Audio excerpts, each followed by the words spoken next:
Canadian dollar breaching 72 cents US, trading near its 5-month high against the greenback. Of course, this is mostly a story, though, of a weakening US currency. Let's get more from Adam Button, Chief Currency Analyst at Forex Live. Adam, great to see you. Thanks for joining us. First off, remind us why the US dollar has been dropping. Yeah, it's been multivariate. I mean, we see a lot of issues around the U.S. I mean, it boils down to a market that's seeing prospects for weaker growth, higher inflation, or an impaired level of productivity or dynamism in the U.S., and perhaps all three of those things. You talk to different people and they're pointing to either one of those reasons, but it could be all of them at the end of the day because of chaotic policymaking and an administration that isn't as committed to growth as it was the first time around. It appears that tariffs are top of the agenda right now for President Trump. It is, and the market is struggling to find out what's really underneath all of this. And we've heard this before, that is this trying to raise revenue for a tax cut, in which case they'll be permanent? Is this to try to renegotiate tariffs around the world and bring down trade barriers? And if that's the case, where do we end up? Will there be this 10% level on everyone? Will we continue to wield this tariff sword? Even on the weekend, technology tariffs off and then back on, and potentially introducing technology tariffs that will look more permanent. So it's a really difficult state of play if you're a U.S. investor. And I think every day you're seeing more and more people throw in the towel and go to the sidelines and say, this isn't the U.S. that I thought I was investing in or that I've invested in for my whole life. So it's, people in markets are grappling with questions that we never thought we would have to grapple with before in terms of the space for the U.S. dollar within the global financial system. Wow. I mean, we've heard for decades, well, maybe America's reserve currency status could be under threat. And then people say, no, there's so much inertia. The whole world economy is built around it to some extent. But maybe we are seeing cracks in its role now.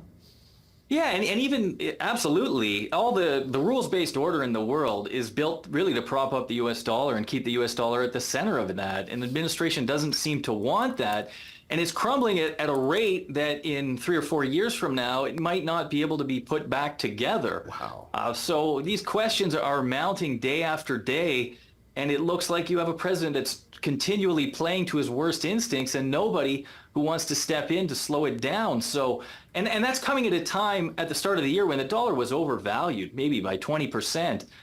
It was very strong coming into this and a very strong trade, and you have high valuations on everything around the U.S. So, these questions are happening at the worst possible time. And you see it even in something like the Canadian dollar that's got its own set of problems. It's now had a pretty good year. Yeah, I mean, we do have an economy that's under threat, to put it mildly, with these tariffs, and it's likely to lead to yet lower interest rates. Many people are expecting another cut from our central bank on Wednesday. Yeah, it's going to be a tough decision for them because you have some of these inflationary impulses happening in the economy, and you've cut already to a certain extent, and you don't want to refuel some of these problems. And then you have a weaker U.S. dollar, and in some places it's gotten extremely weak. So far this year, the U.S. dollar is down 10% against the Swiss franc, almost that much against the yen. You have people rushing into gold. So they're grappling with these same problems as well. Are we really going to do this to the U.S. and really try to invalidate all the rules of economics that have led to a lot of prosperity in the world to try to resettle some old scores? And if the U.S. continues to go down that road, it's a dark road for a lot of places, including Canada. What about the euro? Could it emerge as the world's top currency ultimately? Yeah, it's done well so far, and I think that's something to really watch. The euro is really in the crosshairs with the U.S. It's trying to cozy up to China at the same time. They're offering some trade deals to the U.S., but at the same time, the German auto manufacturing industry is being hollowed out. And that's a big driver of European exports. It's not a particularly dynamic economy. It's cheap in a lot of ways, and that's helping at the moment, but it's not something I would fall in love with in a world where growth is slowing.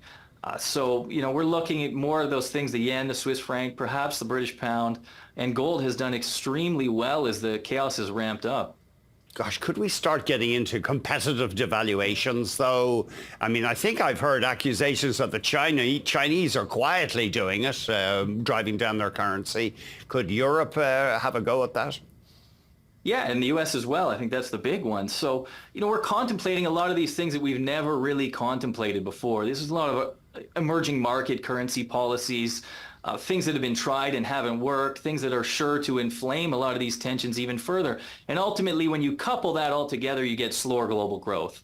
And a currency like the Canadian dollar is in a tough spot in a slowing global economy. We've seen $10 chopped off the price of oil already just on this, which is a big hit to a big part of the Canadian economy. So as that hits different parts of our economy, I think you're going to see that sort of reverberate around the world and lead to this heightened volatility that ultimately makes a lot of things a lot cheaper and those safe havens look a lot better.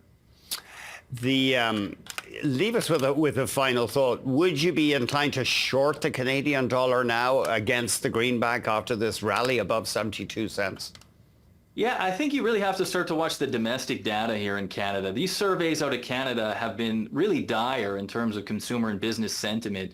Retail spending has held up, but you're starting to walk around malls and see empty malls, empty storefronts. You talk to restaurants and they're starting to struggle a little bit. Housing is a big question mark right now, especially in the GTA. So I think there are some real pivot points that if the Bank of Canada doesn't cut this week, and we don't get, some really active Canadian fiscal policy coming out of the election, that we could have some pretty severe Canadian dollar selling coming later in the year.